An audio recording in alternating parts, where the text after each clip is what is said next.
Okay, let's go ahead and get started. Is the live stream ready? All right, thumbs up. Good. Well, welcome. This is going to be an excellent panel. Hybrid TV, delivering the ultimate TV, and actually I'm going to change that. The ultimate entertainment experience is what we're here to discuss. Got just a really fabulous group of panelists. Very honored to have these gentlemen joining me on the stage. So let me just introduce myself, and then I'll have everyone give a quick introduction, and we'll get started. So my name is Mark Donegan. I am VP of Sales and Strategy for a company called Beamer, and we enable next generation and improve streaming experiences. So that's what we do. So I guess, AJ, let's start with you. Sure.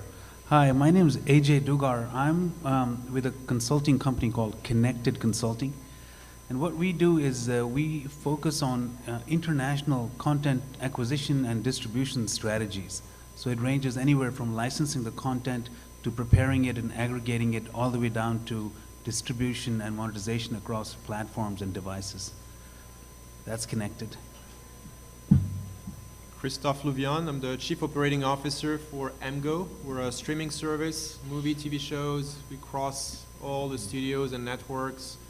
And we have the earliest window that is available, so a lot of the content before DVDs.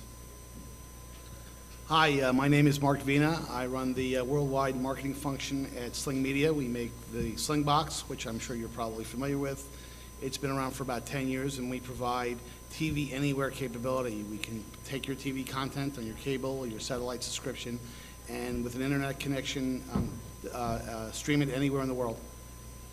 My name is Ralph Jacob. I'm Chief Revenue Officer at Verizon Digital Media Services. I'm former CEO of Uplink, the company that was acquired about a year and a half ago.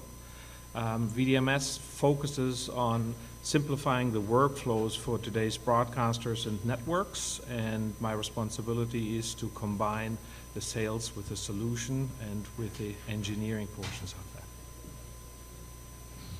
Hi, I'm Scott Holmes, and Chief Marketing Officer of Blue Wave. Best way to describe Blue Wave is it's Netflix in a box, really delivered to help telcos, cable operators, and other more internationally present companies to extend their content and media via the mobile distribution and OTT platforms. Hi, I am Luciano Niga, as you can see on my name tag here. I lead business development for the metadata group at Rovi. At Rovi, we are offering entertainment discovery solutions for CE manufacturers, service providers, and internet companies through a unified solution from metadata, guides, search, recommendation, and voice recognition technologies. We also have a business optimization package, which includes analytics and an advertising network for advertisers and content owners. And most recently, Rovi has acquired a company named FanTV, or you might know it by the name of Fanhattan, which is a truly unique way of interacting with all the various types of distribution platforms that we're going to be discussing today in a unified interface. That's great. Okay, well, we're going to organize the discussion this afternoon around basically three vectors as we look at what the ultimate TV or entertainment experience looks like. And that is user experience, content access. So this is sort of accessing content wherever you are, outside the home, mobile networks, et cetera. And then content variety. So, extending the reach of, and this could include MCNs, this could include, niche content. So as we organize our discussion, I'll be specifically focusing on those three vectors. I'd like to, and Lucian, we'll start with you and work down so that AJ doesn't always have to start here. The first question that I have is, can you each take just a minute and tell the audience how you define the TV or the entertainment experience of tomorrow? And, I think we're particularly interested in, where the convergence or even divergence of pay TV, OTT, premium VOD, whatever else you want to lump in. How do you define, what do you see that the new entertainment experience looks like, and what is it? Definitely. You'll see maybe across my answers that I mainly answer from the consumer point of view. I believe that technologies, business models, even content needs to be transparent or agnostic for the consumer. That means that the consumer needs to have the ability to search, discover, find relevant content quickly, the content to be meaningful to the consumer through whatever interface they are using. And that means that the technologies that the user interacts with need to have the ability to very quickly find what the user needs, surface it, and deliver it in the quickest and most effective way. Yes, small question, Mark, right? Yeah. We'll start with an easy one. That's right. I think that I would answer it, of course, and very similarly I would say mobile, mobile, mobile. I would start there. Because it's really going to be about how consumers will ultimately consume content, how operators are going to extend that content, and how they, we'll have to have a conversation at some point, about how all the rights management and content creators are going to work in this new ecosystem and environment. But times really are collapsing. We have the binge watching, and we want to be able to access and view content when we want, where we want, and I think we're all very familiar with that. But what I think is going to be a sea change shift is as we're no longer just looking within our borders, right? It's not just about domestic, and we have a lot of access, we have a lot of freedom here in how we access content, but how that starts to look across international markets and vice versa. So I think the real opportunity is now going to be how content creators, technology companies alike are going to be able to start to capture this really growing immense audience overseas that are really anxious to get American content.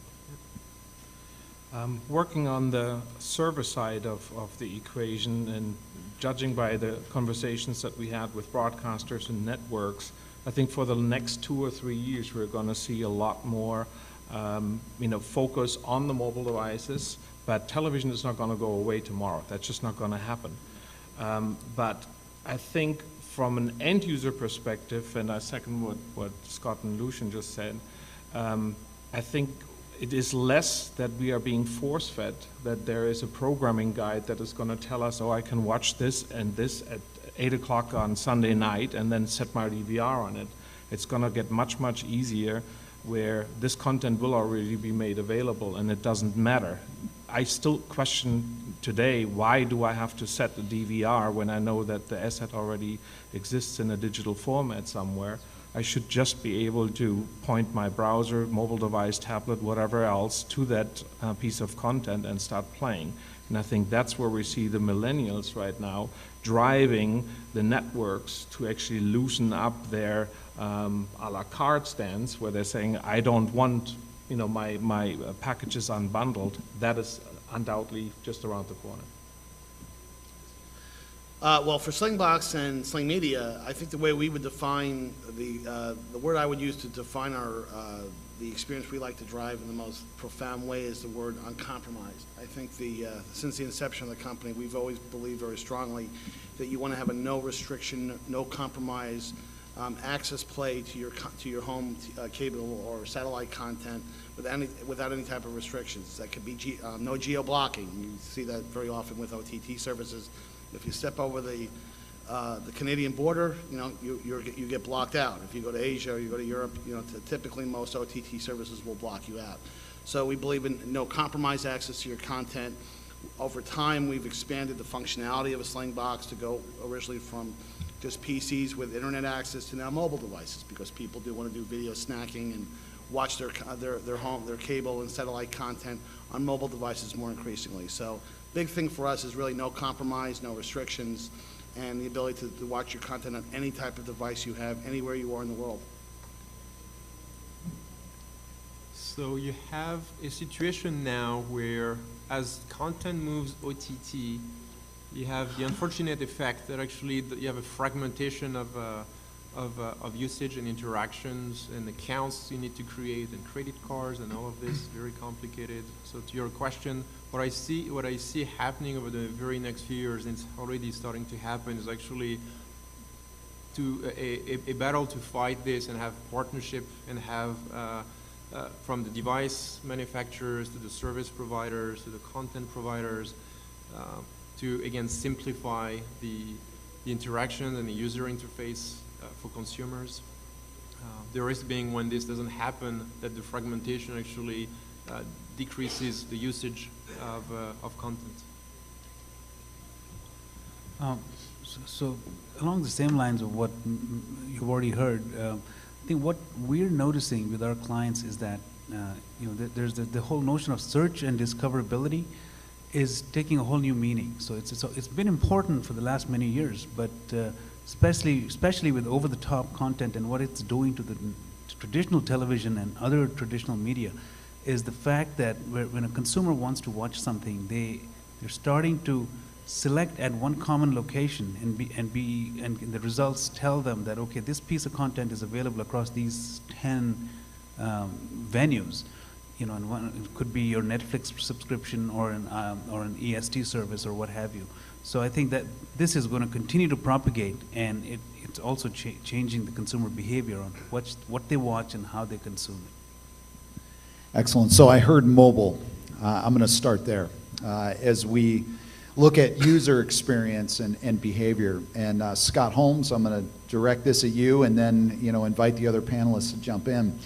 But what's the role of mobile devices in creating new entertainment experiences? In other words, what I'd like to, and I think the audience would be very interested in hearing, is this just that now I carry my phone with me, maybe even into the bathroom, and so therefore if I want to watch something, this is the most natural, it's right in front of me. So is it just a viewing device, or is there something inherent in the mobile devices of today that give us entertainment experiences that transcend the TV?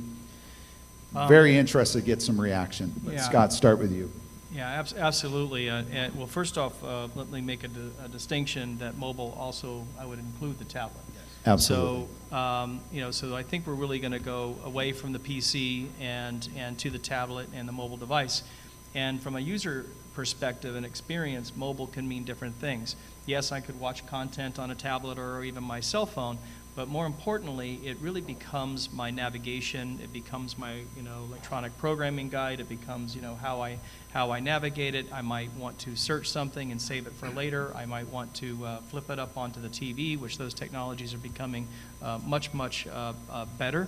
So it really doesn't matter what the ultimate end device is that I'm going to be viewing content. I'm going to be managing it from here, and I'm going to be managing whether it's my whether it's my subscription services or whether it's my programming guide or whether it's an application. And where it really gets interesting, and I'll turn it over after this, is what gets interesting is mobile now becomes a single channel opportunity. So when we hear about all these devices and networks and content creators that are going directly to the consumer, well, how are they going directly to the consumer? It's via an app, right? So those apps become channels on your mobile device. And it used to be that people would watch anywhere, or actually navigate anywhere from, let's say, 8 to 10 television stations, and probably 14 to 16, 14 to 18 websites. They would typically traffic during a given week or month. And now with this, we're talking close to a couple of dozen apps or more that they're going to have on a device. So we actually have more real estate on this phone than ever before. The question is how do we deliver great content and experience to have them actually participate? One thing I would add to that, I would also almost expand the definition of mobile to include devices like Amazon Fire TV Stick and Roku Stick and other solutions like that. For example, with the Sling Box, and this is functionality we've added over the last couple of years, you can carry that with you. Stick is about that large. And when you get to your hotel room, when you get some other remote location, you plug it into the HDMI port of a TV set, and you can enjoy all your content in your home, and especially local content. We should talk a little bit about local content, how important that is. But you can enjoy that experience in a mobile-type manner on a large-screen device, and I think that's a pretty exciting development that's happened over the last few years. Yeah. What technologies are driving these experiences? So, is there any fundamental technology? We hear Android, for example, you mentioned the Fire products. Mm-hmm. Is that a driver? Are there any other technologies that? I think it's more platform-based. I think it's really more the pipes are getting faster, they're getting larger, they're getting more inexpensive. Even LTE connections now have enough bandwidth that you can deliver a very, very good high-definition experience. That wasn't true 5 or 6 years ago. Yeah, if I can add to the initial question of the role of mobile, I have a two-part answer. I definitely agree it's a device where you manage and track your entertainment consumption. Just imagine yourself Monday morning at the water cooler conversation, you hear about a new show, you're not going to go back to your laptop immediately or even to your living room TV to search for that. So you do want to have a app handy where you can manage and track those that program that you'll be interested in. And the second answer is really regarding the social media. I mean, a lot of content consumption happens on Facebook, and more so in the coming future on Facebook, YouTube, obviously. Mobile is definitely a place where that type of social media consumption happens and will continue to grow. There are new monetization mechanisms, I think, that we as the consumer don't even know that we're starting to enable the content owners on how to tap into this pocket that nobody knew existed before. If you take a look what happens on Twitter, for instance, we're servicing Twitter, we're the underlying backbone for that organization, and we see an uptake in what's actually happening with Vine and these little tiny 6-second segments of video that you see there. What is happening is that people have the app up there, see a small little clip, and the clip is now linked to a piece of content that may be streaming linearly on a television feed that comes from an affiliate or a network or a broadcast or a news organization. And so the content owners are taking advantage of social media right now to drive the consumer from the app now back into the content that is going on somewhere. So I think we're going to see a lot more convergence with regards to social media and networks taking advantage of the social aspect, driving business models to the content owner. Interesting. And I would add one enabling technology that's helping all of this is the ability to cast content from your device in your hand to the TV on the wall. And I think that's really helping people not only discover content on their phones and tablets, but to be able to then, if it's a sitcom or a long form, to be able to watch it on their big screen TVs. Yeah, and on this, mobile will be the solution to the clunky smart TV UIs that you control with these clunky remotes. You also solve the problem of personalization that is linked usually to an account when accounts are shared in the family where your phone is personalized. AJ mentioned technologies just now. I'd like to chime in with regards to, does a consumer really care that a piece of media is delivered in a specific format, which is ultimately the content owner's biggest headache right now. If I want to be on an Xbox, on an Android, on an iPhone, on a Roku box, do I really have to think as a content owner to deliver it in HLS and HDS and in Microsoft formats? What is it, streaming? Smooth Stream, there you go. I'm blanking here on that. But the content, the end user really doesn't care. They care about the bits and bytes that now get delivered to the device, but not in what format. And so I think we're starting to see right now, just as there was consolidation in all of the OVPs, all of a sudden disappearing into larger organizations, that there's consolidation on the format war that was going on. When's the last time that you heard about WMV files, MOV files? Now everybody's talking about MPEG-2, MPEG-4, HLS.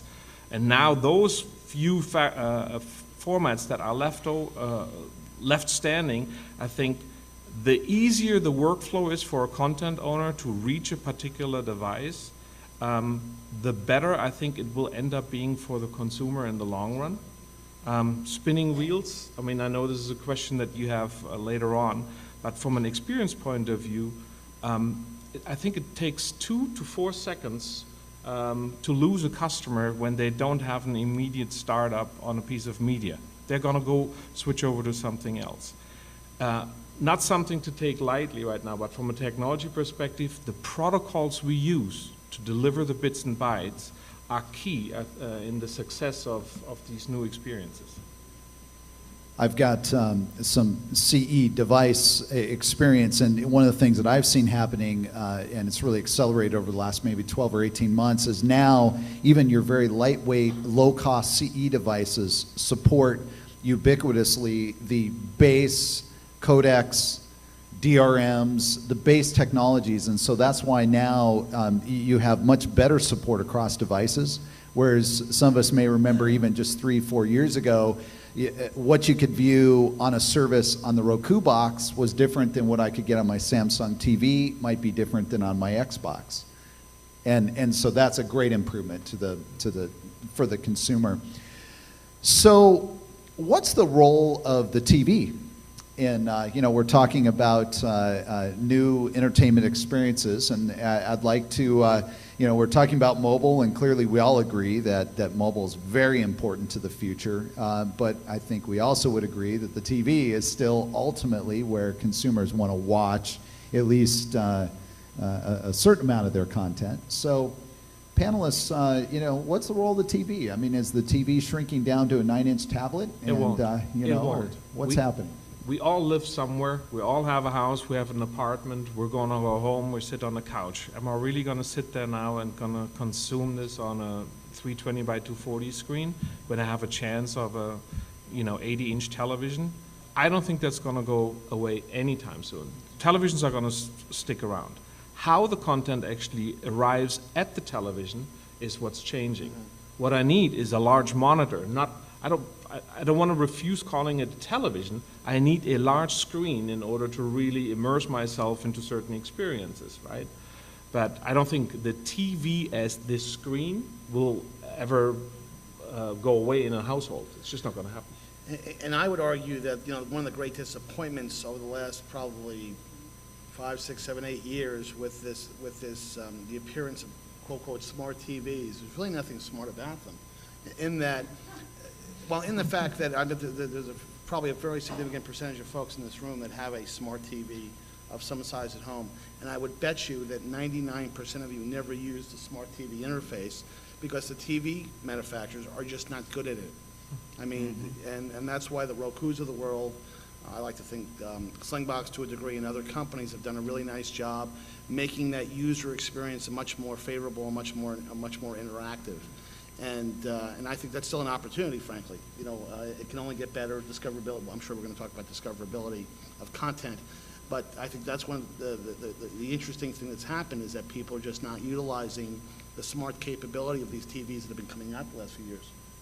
Yeah, so the smart TVs have been trying to mimic the usage of a phone with a lot of applications. Yeah, the problem fundamentally is that we all use our phones in many different ways. Like if you run, it's going to manage your heartbeat, you listen to music, you play games, you send emails, you do all those things. And the TVs went that route as pretending that there was a screen where people will do all those things. We're seeing already, like at CES, there was a lot of manufacturers that are pulling back while they still push the smart TV. Actually, some features are being pushed in the background, or the key feature to enable watching movies and TV shows of sorts is being pushed on the forefront. And as we talked before, a lot of that is going to move in some type of smarter remote and a dumb TV. So, Christoph, I'd like you to comment because MGO has apps, right? You have an iOS and Android Yeah, app. iOS, Android, Roku. And you're also yes. baked into Samsung and LG and maybe others. Tell us real quick, what was the difference of developing for the app compared to the TV? Were you able to create some new experiences on the TV or on the mobile device, or was it largely just preserving across the platforms the MGO experience? Yeah, so our approach has been actually to only work with people that have the interest in making consumer experiences that work really well, and it's not actually so broad in the industry. To do that, you have to control your full stack, and a lot of the manufacturers have outsourced a lot of the pieces. So they have a hard time actually to really manage that. They buy a chip that comes with some software and they plug things together. But I'm seeing this changing, as mentioned before, fairly fast. There's, of all the manufacturers that we talk to, there's initiatives to really bring back the experience of watching content as the primary function as those of those devices, and pushing the more seldom used application more in the background. And you're going to see that actually CES showed a lot of those this summer, and it continue over the next 2 or 3 years. We'll see the experience being pushed first, and the manufacturers that don't do that are going to lose market share. It's excellent insight. So I do want this to be an interactive session, so I would invite questions, and I'll even pause right now if there's some questions. So. For those of us that aren't technical,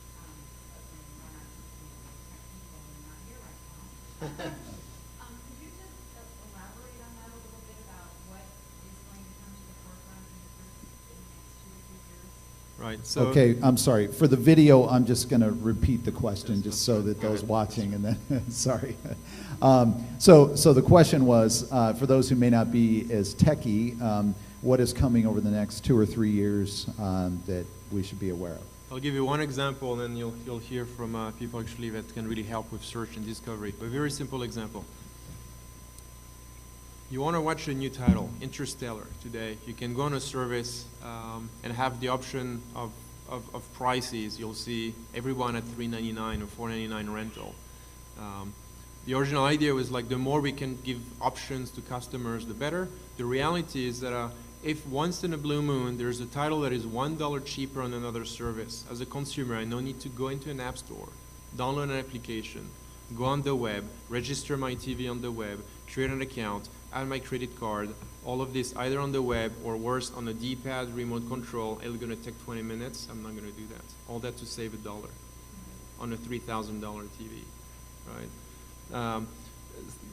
So the changes being made or that need to be made is actually to push content first and to simplify from consumer. I heard that before, from the consumer. As a consumer, you want to turn your TV on, either being told something that will be great for you or have a few options that make sense for you, and drilling down, buying or renting or in your SVOD or AVOD or whatever system you have, bring play and watch back. That is the TV experience. Anything that prevents people from having a seamless experience is a disaster and has failed as in the smart TV world, but this is changing fast. But just a quick The interfaces, I think, have to get way more intuitive than they are today. When you go onto a programming guide and you try to search for a certain show, why can't whatever device this is on, it remember that you might be interested in crime drama or you're interested in comedy? And so now the next time around, it actually feeds you what you saw the last time that you pulled up this particular show. Maybe you want the episode to the left that's coming up, or the episode to the right that was in the past, and it starts to remember it. What we're going to see is new interfaces, and it's being built right now, that are intuitive based on your selection of what content you're actually watching. And at that point in time, your interaction with the device will increase. You're going to start to consume more, instilling binge watching, because you want to see what's the episode before or after, et cetera, et cetera. And with regards to the content owners, how they're thinking about this right now is they're all sitting on vast libraries of content, VOD assets that are stored somewhere that cost them money. So how do they start monetizing this? If you don't search for a particular asset and then pull that up on a device, they're not making the money. They have to pay for it because storage charges, even in today's world, they accrue over time. There are business models being developed right now that you will probably see by the end of this year where these VOD assets will be literally daisy-chained together into alternate experiences, ultimately creating virtual linear feeds based on preferences that you may have on a particular genre or sports interest or whatever else that is. And that will drive the content owners to produce over and over, more and more channels. As the unbundling happens, you're going to see more and more people having maybe 5 or 6 or 10 different ABC channels, each one specific to a certain genre. Yeah, that's exactly right. And 2 points again there. What you mentioned is the enhancement of the searchability and discoverability of the content. And I want to say that Rovi is already there. We do have those next generation search and recommendation solutions that are personalized, that remember the type of content you watch, also what your interactions are in the social media, what type of likes you had on Facebook. And our advanced search and rec engines can surface the relevant content to you based on your social circle and your viewing behavior. And to that, the key piece is really metadata. And I'm saying that not only that I'm part of a metadata company, but the metadata needs to be dynamic. And Rovi has been moving over the past couple of years towards the change from a static metadata to a dynamic metadata. Static metadata meaning something that has been written by an editor or some core attributes that has been attached to a content that's probably sitting on the VOD on a VOD library for 20 years and not being changed for the last 20 years. Today, we have the ability to collect social signals, news signals, trending signals from the web and update the metadata dynamically so we can surface to the user what's relevant to them at that point in time in that location, and based on what's happening on the internet and in terms of news and trending. And also the other point here, very important, is from a content owner point of view. As you said, the library sits there unmonetized. And again, because that potentially that metadata has been written for that content 30, 20 years ago, and just like ratings on TV, they change over time. Some content that was popular 20 years ago maybe is not popular now, or the reverse. So offering the content owners the ability to wrap around their content a dynamic set of metadata that's fed and built based on the signals on the internet out there on every day, it's key to monetizing those assets. Great point on metadata there for sure. It's becoming more important. One question I had was, or a point was, taking a broader issue, I think, with smart TV apps is just the sheer number of them, right? So, we all have the smart TVs, and there's literally dozens and dozens of apps on there. The question I have is, as long as we have 10 companies such as MGO providing the same, offering the same content, how do the people deciding how to bring, what to bring forward or to take it back, for a title like Interstellar, for example, every retailer says, if you're going to push one forward, we want it to be ours. So is there a solution to that? I was just curious from Christoph, from the example you gave. I actually want to jump in on that one because yeah. it's interesting because what is old is new again. Well, I guess we could say the same thing about the evening news, right? They all have the same news on, but are you going to watch ABC, CBS or NBC, et cetera? And it really becomes a consumer loyalty game at some point, right? So, I heard earlier in regards to, how content, consumers will be navigating content, and they don't want to go through the trouble or the hurdle of having to sign up for different services just to get a piece of content for $1 less. Well, that's a great example of what consumer experiences we'll start to see is you will have choices, and sometimes the choices will be overwhelming. It also comes down to if I'm going to access something, and why I say, mobile, even though you're going to be watching it on a much larger screen, is oftentimes 68%, in fact, I think even more, are, people have their phone even while watching TV with a large screen viewing behavior. Guilty as charged. Yep. So, if we as technology providers, content creators, the ecosystem, if we cannot provide these types of seamless services for the consumer, well, the consumer's just going to find it themselves, and they're going to flip it up to the screen.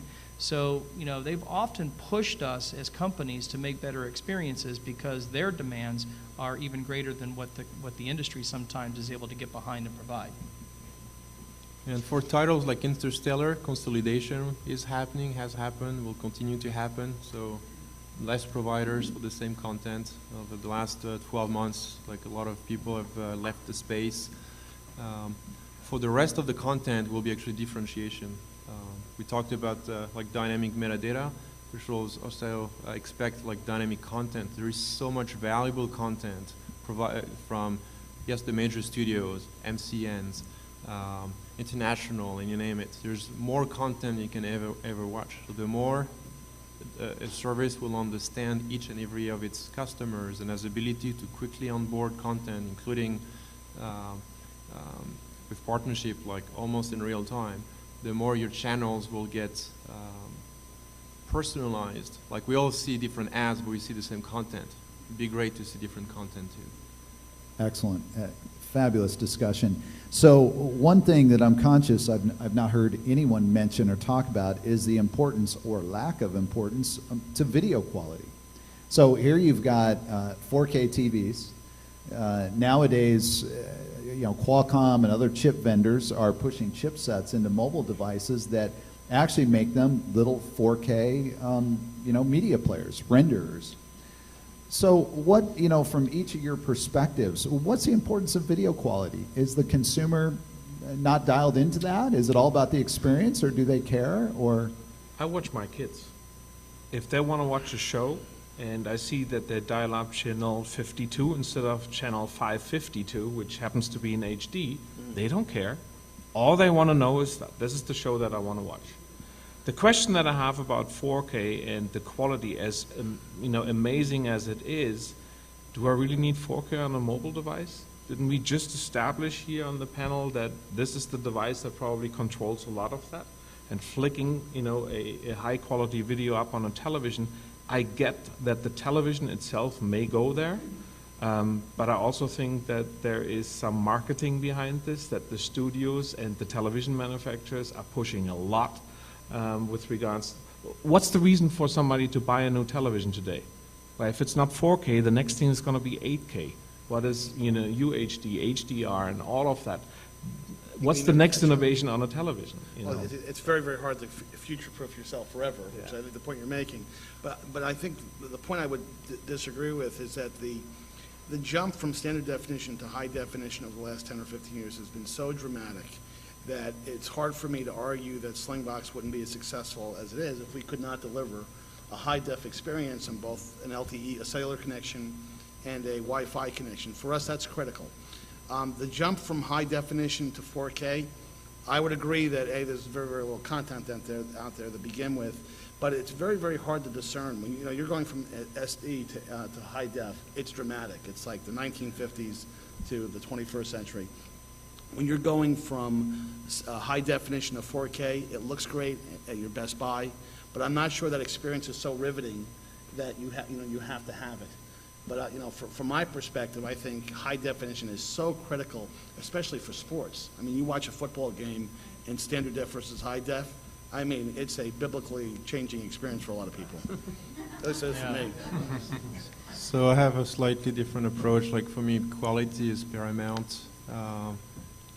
I've seen so many people seeing for the first time a 4K HDR video and being stuck in front of the screen watching absolutely random content, documentaries or anything else, and being stuck and watch that.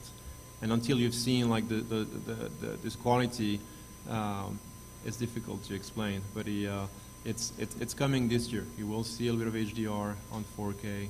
It'll take a few years to be available everywhere. But it's as big. 4K by itself is interesting. We do that with the largest collection of 4K I think, in the world. But it's the premise of what's coming next, which is this year and coming after with HDR, which is absolutely stunning. There was several demos at CES that really, for me, is as much as a gap from SD to HD, and every experience that we've done with consumers have been absolutely brilliant. Now the difficulty comes into delivering them to the home with the bandwidth. This is where technology needs to come in place to deliver those experiences. But there's no question that the advancements are worth it for consumers and ultimately for content makers. And so how is MGO delivering? Because these bit rates, for those, first of all, let me get a quick show of hands, I'll finish my question. Who owns a 4K or UHD TV? Anybody in the room? Okay. Who's seen, maybe even just CES demo? Okay, so most of us. How about HDR? Who's seen an HDR demo? Okay. Now, just again, quick survey. 4K versus an HDR, which one was more impactful to you? HDR. Okay, all right. So now, I'm not necessarily trying to make a judgment about, does a consumer care about resolution? I think, to Christoph's point, when the consumer does get in front of 4K and HDR, they're hooked. There is a difference. But my question to you, Christoph, is the bit rates to deliver, even we might say a highly compressed 4K signal is, can be 15 megabits. It's nice to get to 10. But so what techniques are you using? Is there anything that you're willing to, share or talk about to be able to make it streamable? Because at the end of the day, if it buffers, it can look great, but, the consumer isn't going to enjoy it as much. Right. So the first element is for sure a buffering time. We talked about quality here. You buffer once, you buffer twice, it's over. Not only over for this movie, you may lose the customer forever. It's very brutal. So guaranteeing playback, including mobile, where you have a lot of even LTE we all here in Los Angeles, it can be very spotty. Once you have the bandwidth in place, usually the 10 to 15 is what you need to have for those new resolutions. However, you can spend time when you do your encodes by doing multipass, encryption, encoding, and all of that to go below 10. Later statistics seems to be about 30 to 35% of people in the United States being able to reach those bit rates. I think the science is in figuring out the profile sets required. I think adaptive bitrate streaming technology, even for 4K, becomes key. Now, what is that profile set in the higher range between 10 and 15? I think is the science. Nobody has figured that one out yet because bandwidth fluctuates, but I think that will become a focus. 4K, I agree, it probably will not go away. That's the next thing around the corner. But in order to have the ISP, which of course I'm one of, a piece, there needs to be a fallback solution. What if I don't have the bandwidth that is required right now? Like Christoph just said, one or twice a buffering, you're gone. And ABR, in my opinion, will solve that problem. You may degrade the quality somewhat, but not to the degree that you lose the consumer. That's right.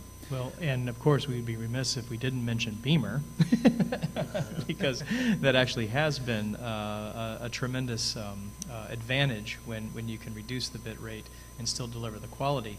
And I want to actually mention one other thing, going back on a prior question, is when we, again, the consumer tells us, right? The consumer really is the driver of all this. And when you watch, when you're surfing content, via the web or via Apple TV or whatever device you might have over the top, there's nothing worse than getting a standard def on a 60-inch screen and the whole thing is pixelated. I didn't actually hear anybody mention that specifically, and I think the people that are taking a really amazing advantage is, even though they're delivering content or producing content or making content for the web, is that they're delivering it in high quality.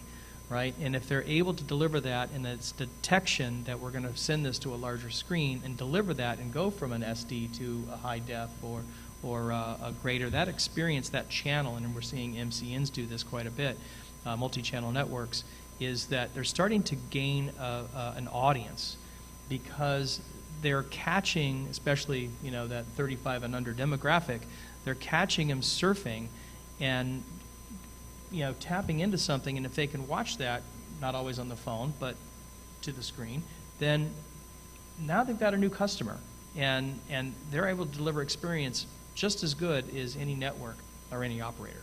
Yeah, and to add to that, the quality of the viewing experience needs to be intrinsically linked to the place where that experience is happening. As you just described, if you're on your living room in your nice couch and watching a 60-inch screen, you expect high quality. If you're at a check stand in a supermarket and just want to quickly digest a few bits of video, you would be okay with the lower quality. So the content owner and the distributor needs to be very aware of the place where their content gets consumed by the end user. Excellent. Okay, well, we could clearly My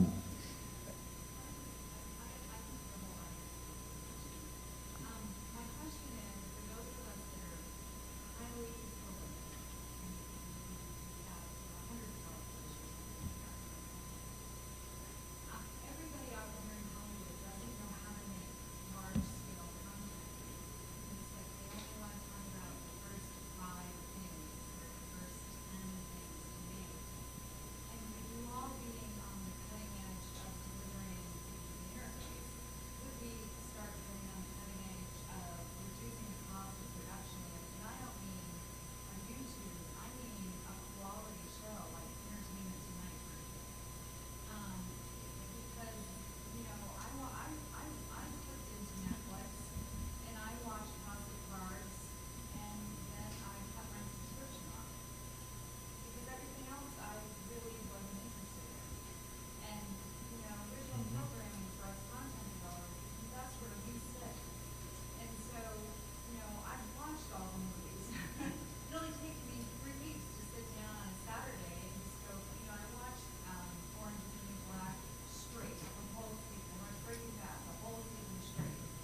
Just went out and got a Pepsi out of the fridge, done. And then I disconnected.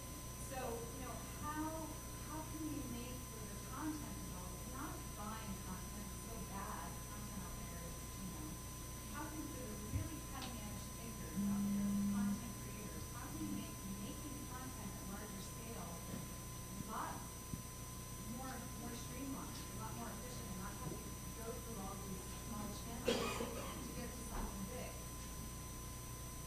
You want to repeat that? okay, so repeat the question for the video. Actually, I think that the core of the question is I can summarize in a sentence. So basically, for someone, if I understand it, for someone who's a prolific content creator, how can technology enable getting that content out to a wide audience is really what you're saying. So,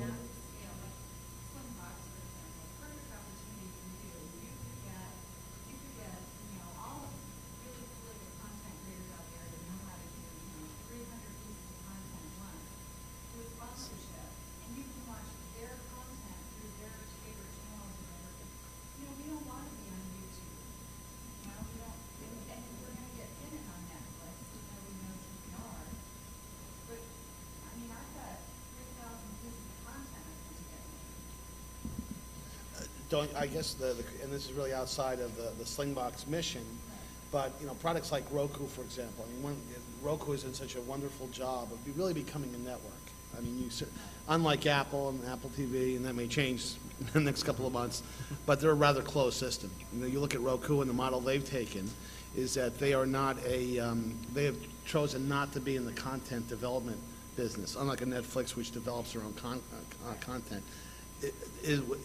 It would seem to me that what Roku does would be something consistent with you know, addressing the challenge you have, because it's pretty easy, frankly, creating a channel and having, you know, the Mark Venus show. Nobody would watch it, but you could have a lot of content on that. There's the discoverability issue, because you know, they have, I think, 2,000 channels, 2,500 channels, which is huge. But Roku does a pretty good job of doing of the discoverability piece. So Am I getting to where you're trying to, I think this is the next wave. I think there's a lot of creative talent out here that we've been stuck in pitch a show, to your agent, get your agent, get the show up, lose your rights to digital. Now we're at a point where we're like, well, you know, when I went in to pitch that show, I took that out of my top 300 ideas.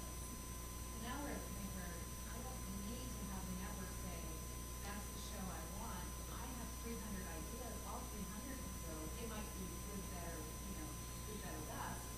But the point is that I can have that hit show up, retain my digital rights, put my own channel up, and keep my 300 shows going, and they don't have to push those 300 ideas. So, There's quite a bit of pay-as-you-go models out there where you should think in terms of going direct to consumer.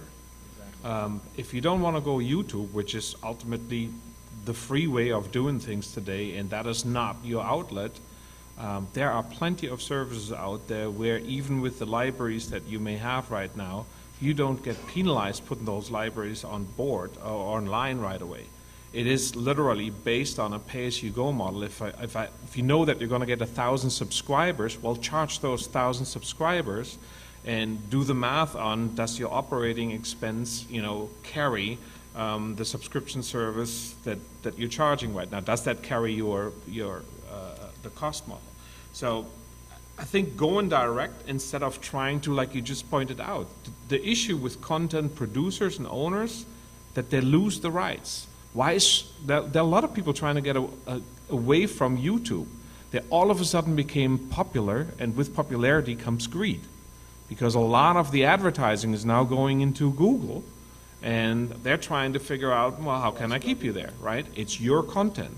So I think at that point in time, you need to start thinking in terms of going direct to the consumer and find the right platform to do that. Yeah, and I would answer this question very differently in that we have, you know, I would say that it's already happening. You are looking at multi-channel networks such as Fullscreen, Maker, Awesomeness TV. I mean, this is exactly what they're doing. They're crowdsourcing, they're crowdfunding. There's a group called Tongle, if you're not familiar with them, that are crowdsourcing creative, and they have 60,000 directors that are on staff. Well, they're not staff. they're essentially on the network and available to start creating content. And you also have the branding, or the branded the brands themselves. If you're familiar with Marriott actually opening up an original programming budget. So, you know, you've got everybody making original programming, and you've got these MCNs that are out there. They're taking discoverability actually in a different way. They're looking at, well, we'll just create as many channels as you want, and the consumer's going to tell us what's good. And then that information, there's only about 2%, right? Go figure. There's about 2% that really is meaningful and gets the most views, and that's fine for these MCNs, because all their advertising is going to be, you know, the cream rises to the crop, and that's where they get most of their revenue, right, off the advertising off of that. But it is happening. The cost of production has come down so much and so drastically, and the producers and directors are just, you know, they're finding new ways to reach the consumer. And one more thing is movies have even started to release direct to the consumer. There's movie launches that are happening that are on an application and launching directly to the consumer for a small fee, and it's working. Yeah. It's excellent. This is a good pivot to. Okay, I'll tell you what. Let me pivot, do a couple, and then I'll open up for some more questions. So it's great. Thank you for being interactive. So this is a great pivot to talk about content access. So you know, what's really exciting to me about OTT and mobile and everything we're talking about is that now I can take the content outside the four walls of my home to wherever I am. So whether that's vacation, my hotel room, my, you know, wherever that might be. So looking at content access, so the rise of the virtual MVPDs, you know, which is actually really great, because we've been hearing in Digital Hollywood and every other conference, you know, about digital for the last 3-4 years. This is the year of the virtual MVPD. Well, this is the year Sling TV, Sony launching their service, Verizon made a big acquisition of Intel's OnQ. And so I guess I'm curious what the panel's reaction is. You know, some are looking on and saying these are experiments, and you know, will they stick? Will they not? You know, are they here to stay? Are these experiments by some of these very large MSOs and MVPDs to, you know, extend their footprints? You know, what's the general feeling about the future regarding these virtual services? Well, I mean, you mentioned Sling TV, and I know a little bit about that because we're a sister company, the Dish Networks, which is announced a Sling TV service. I can assure you that it's not an experiment. I'm sure Charlie would absolutely agree that this is not an experiment. I think it's important to point out that these services and these capabilities really address different types of users and different ways the market has evolved over the last few years. There's over 100 million households that have cable TV or satellite. Millennials classically is a target audience that feels very, very comfortable with OTT services, whether it's Netflix.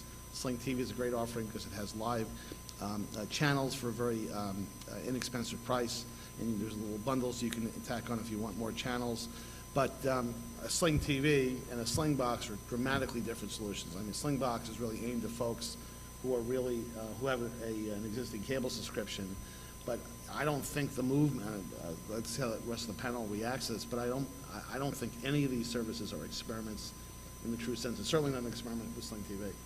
Well, there would be very expensive experiences. I mean, after all of the acquisition that have occurred there, I think what everybody's preparing for, and if you know how expensive the broadcast and network world can be, satellite uplink and downlink is something that everybody's preparing for. Is going to be a thing of the past.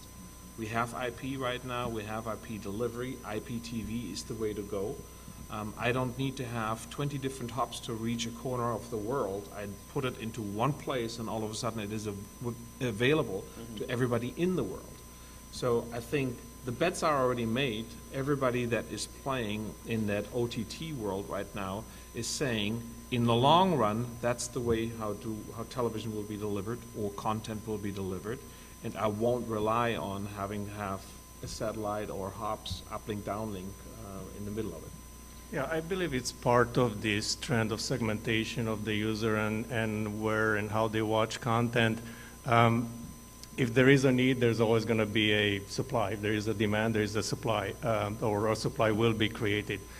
But the key point is how will the user be able to watch that content in a unified way and not necessarily go through hoops to watch different content through different interfaces and different types of apps. So having a universal and unified, again, way to interact with all the content that's available on live television, on VOD, on your recording or streaming devices, it's key.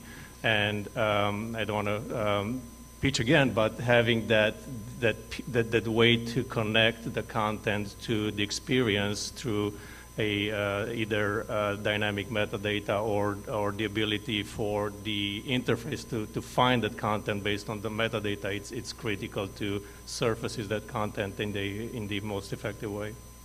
I think the experimentation actually took place a few years ago. I believe there were a couple of companies that had tried to do some sort of an a la carte service, and they didn't quite survive that. So I forget the name.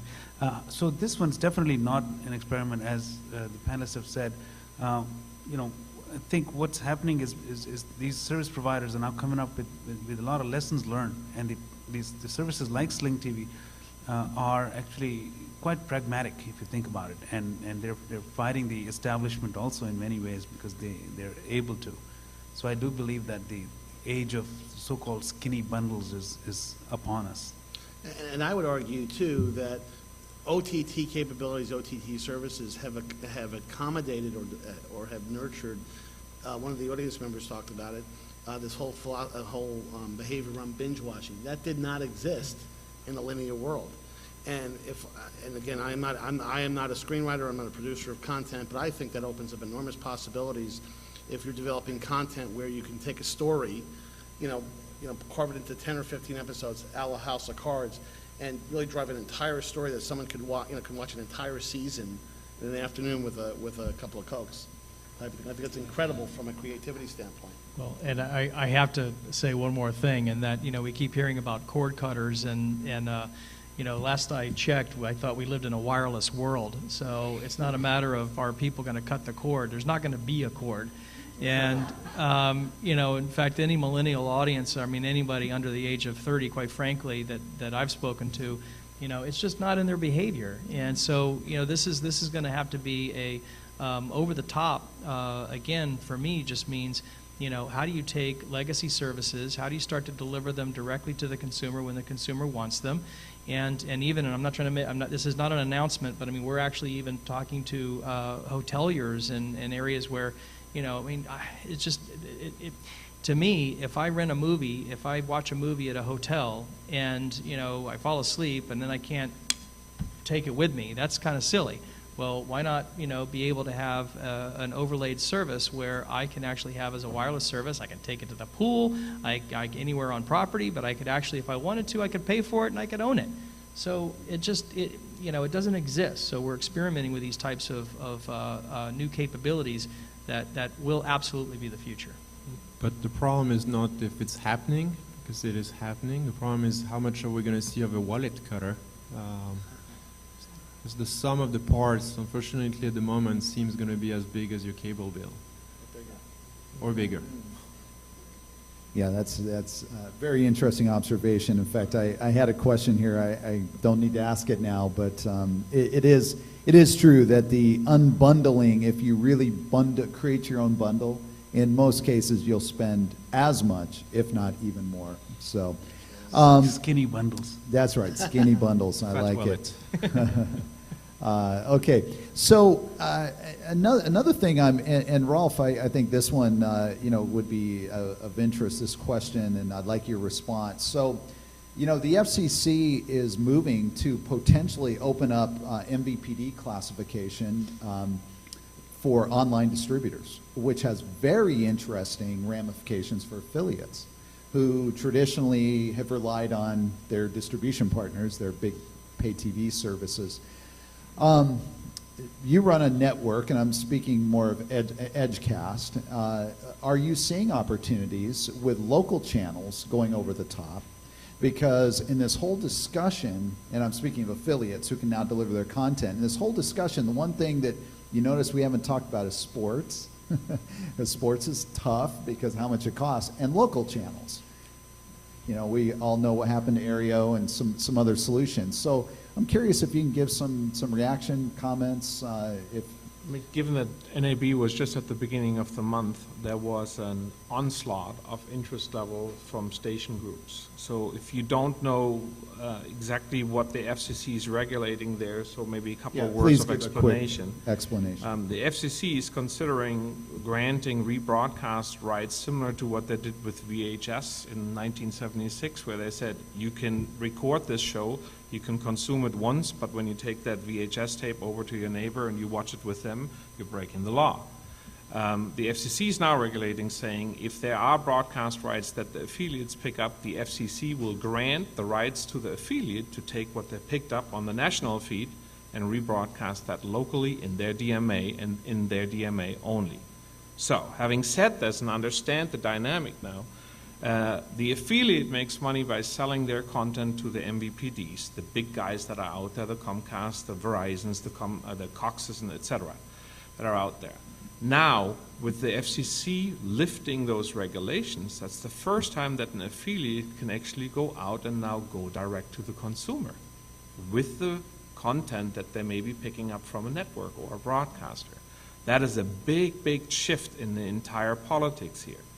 And judging by what we've just experienced at NAB, Sinclair, Graham Media, Hearst, Tribune, all of those guys are knocking on our door saying, so how can we actually do this, that we pick up a national feed that is IP-based instead of satellite delivered, and now strike deals with the content owners directly to get their local news, their local ad avails into the playout, and restricted to the DMA in the area that they have purview or permissions to.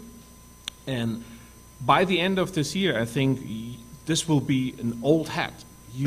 What's happening right now, and we're in discussions with, I don't know, some 210 different affiliates already, they are all on the cusp of doing this for the first time, taking their local news, local ad avails, and putting them online. And it's anyone's guess right now how successful this will be, but to the affiliate, it's the first time that they can monetize without sharing the ad dollars that they had to give up to the MVPDs. But also to the consumer now, I get a more complete entertainment experience because Correct. now I get access to the local channels. Yeah, local news, et cetera. So this is a pretty big deal, and watch it closely. Okay, now, perfect time for a question. I'm not so sure it's a perfect time. Oh, okay. My question has to do with changes in service offerings. You gentlemen see it now.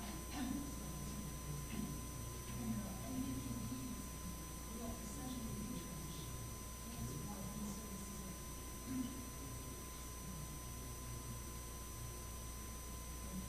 if they will retrench those offer broadband services, we've heard the need for extreme broadband.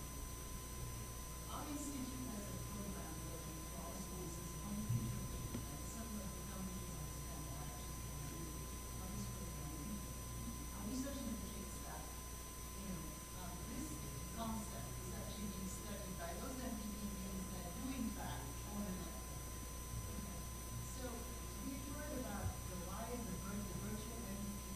We've heard that all this OTT world is not the experiment, and that's pretend that it's not.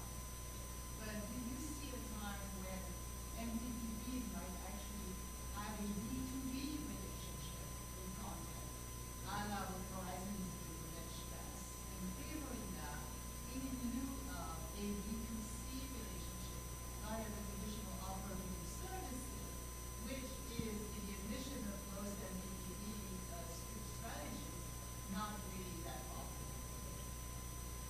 Okay, so again, I'll do the quick rephrase. So the question is, do the panelists see a scenario the MVPDs could retrench, either completely away or de-emphasize their B2C offer, and either, I suppose, just go data only, offer just data, or go B2B, offer a B2B offer, but not B2C? And I think there's really only one person that this that this applies I have to be careful what Rolf? I say there. So, being an MVPD, but also offering OTT services, we're basically competing with each other. Verizon has made a decision, and that was actually announced a couple of months ago, to sell off their Fios services in California, Texas, and Florida. You've all read this, and that was a bit, wow, what are you guys doing? That is the buy-in all the way up to the CEO, Lowell McAdams, into the next round of the way television will be delivered will not be through a cable subscription. It will be through an OTT deal that we as a service provider have to strike now with the content owners directly. And I'm not saying this is going to be easy because the content owners could go direct, but over what network? And now we're starting to think in terms of net neutrality. There's been a lot of that in the press. I'm not going to comment on that either, otherwise I lose my job. But the idea behind it really is you need something to deliver the content to a household. Okay, so the unbundling of the television services that are provided may happen, but not necessarily the network aspect of it, because you still need Wi-Fi. Well, how do you think Wi-Fi works? In the future, and this might be 5-10 years out, I think things like multicast and cell tower reception will probably help in getting content closer to the household instead of having a fiber actually coming in, which is very, very expensive. which is the reason why Verizon decided we need to sell these services and focus on just the delivery of the bits and bytes, not the television necessarily services that we're charging for, but the bits and bytes of the network that is needed to get the content from some other content owner. So the deals, the way they are being struck right now, and there's been a lot of press about that as well on OnQ, is there will be new business models that we're seeking. And similar to how an MVPD strikes a deal with the content owner, negotiations will have to take place on, will this go in direct OTT now be a carriage deal in the traditional sense, where a content owner sells advertising rights back to the MVPD and vice versa. So the end of the story, or the result of that is OTT is a continuation of the traditional way of receiving television, but the monetization aspect and the deals that have to be struck between the content owner and the service provider, such as Verizon, may be very, very different because now the dynamics are different. I mean, we're also a wireless network where a lot of this content could, be consumed through. So the deals are now not just only focusing on the carriage agreements and how much of an ad avail will I get for my own promo purposes or whatever else that is. But maybe the content owner says, if I deliver it over your network, will you give me rights to deliver over your wireless network as well? So it's very, very interesting what's happening, and I can't speculate or tell you exactly what our intentions are, but you'll see by the stance that Verizon has taken, already getting rid of or selling the services within California, Texas, and Florida that are all Fios based. I think the writing's on the wall. We're betting on OTTs. Way to go. I'll add something here. The like in the triple play, phone is irrelevant. You're left really to a dual play, which is a movie and bandwidth, or video, TV and bandwidth. So the only question is, the good news is for bandwidth owners, if you have the pipe, more OTT means more bits. More bits means ultimately selling more to the consumer. So you have two options, and if we look in Europe, a lot of the providers of bandwidth also provide TT over IP, TV over IP. The other option is just to move the price, like you have on what happened on wireless, move the price to the consumer and only serve bandwidth, but much bigger pipes. Like Time Warner is serving 300 megabits in a lot of different areas. For example, they were barely given a 50 recently, right? But you have to pay a hefty price for that. But we talk about 4K and all of this, more bandwidth. At the end, it will settle down. You have two different approaches. We'll see who's doing which. It's excellent. Okay, I was just given a 5-minute warning, so I do want to now officially open it up for questions. Yes.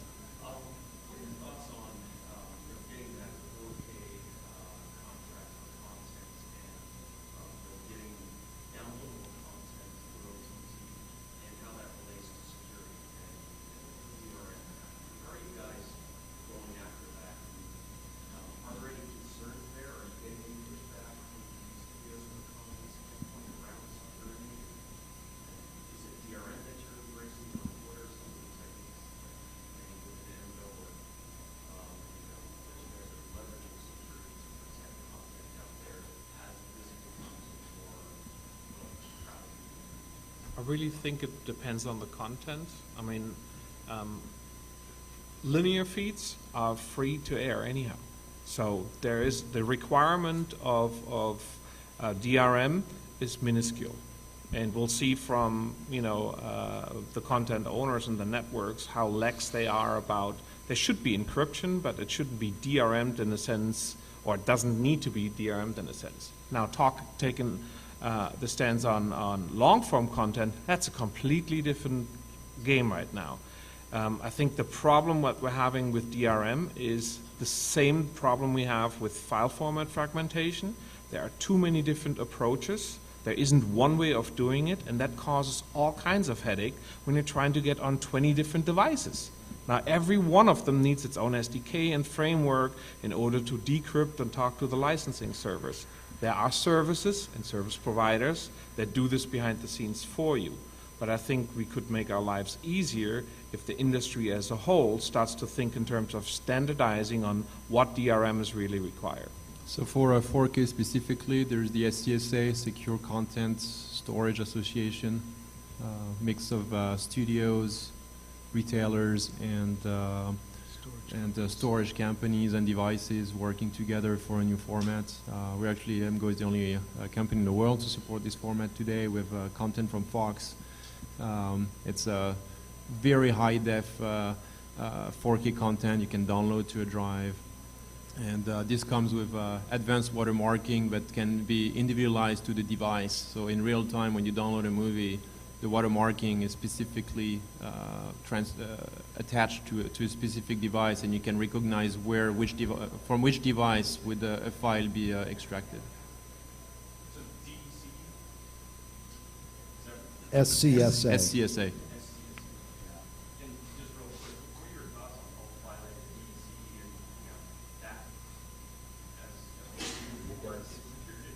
You guys are a member. Yes. Who wants to take that? So the question was, what are the thoughts on DEC? Yeah. Ultraviolet. Are you using it? There's your answer.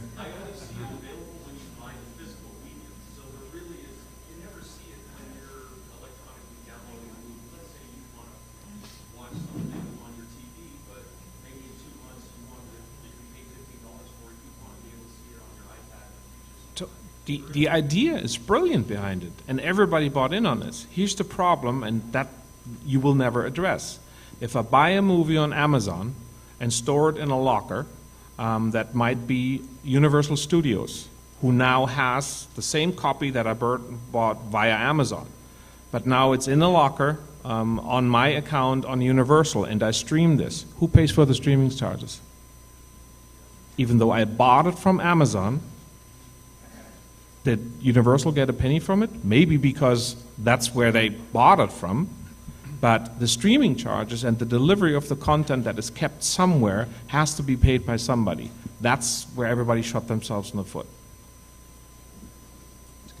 Okay, one more question.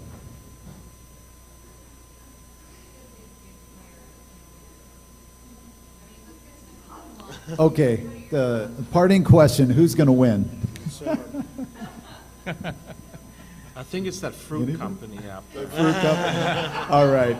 Actually, Well, I will answer with a not so funny, but something we haven't talked about today, which is when you look at the juggernauts of social media, Facebook obviously being the obvious one, is, you know, this is a prediction, by the way. I have no information or news on this whatsoever.